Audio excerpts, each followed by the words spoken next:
Hey everyone, this is Guitar Joe from the Livingston Public Library, and for this segment of musical storytime, I'm very excited to be sharing a book called Pokko and the Drum by Matthew Forsythe. It was published in 2019 by Simon & Schuster, and I'm excited to share this book because not only is it about the magic of making music, but it's also really funny.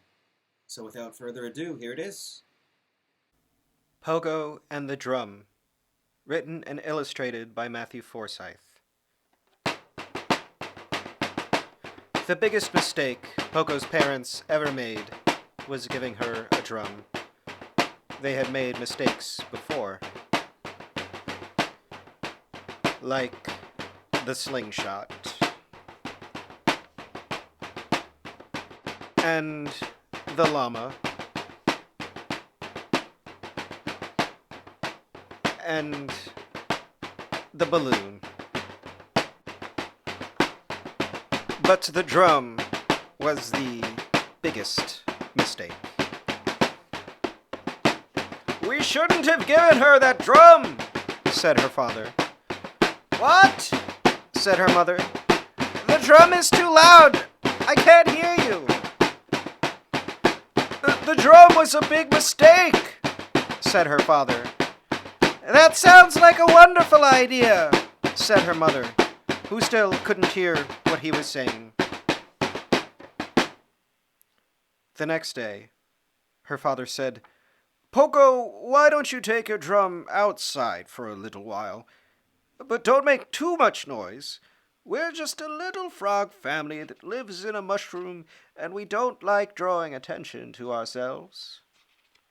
Pokko agreed, and she set out as quietly as she could. It had just rained, and the forest was sparkling like an emerald. And it was very quiet. Too quiet. Pokko started tapping on her drum, just to keep herself company. But something stirred behind her. A raccoon playing a banjo started following her.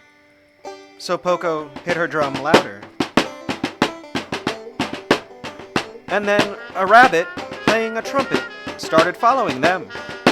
But Pokko kept playing her drum. And then a wolf, who couldn't really play anything but was very happy to be near the music, joined in. And Pokko still played her drum. But then the wolf ate the rabbit, and Pokko stopped playing her drum and faced the wolf and said, "No more eating band members, or you're out of the band." "I'm sorry," said the wolf, and he meant it.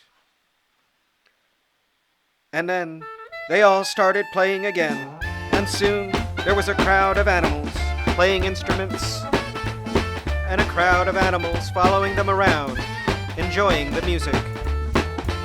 And they were all following Pokko. "Pokko, your dinner is ready!" shouted her father. No one answered, but he could hear music in the distance. And the music grew louder and louder until the crowd swept through the house and carried Pokko's parents off into the woods. "Oh no!" said her father. "Oh dear!" said her mother. "I think that's Pokko down in front," said her father. "And you know what?" "What?" said her mother, who was just getting to the best part of her book. "I think she's pretty good." And no one could hear what he was saying, but if they could, they all would have agreed.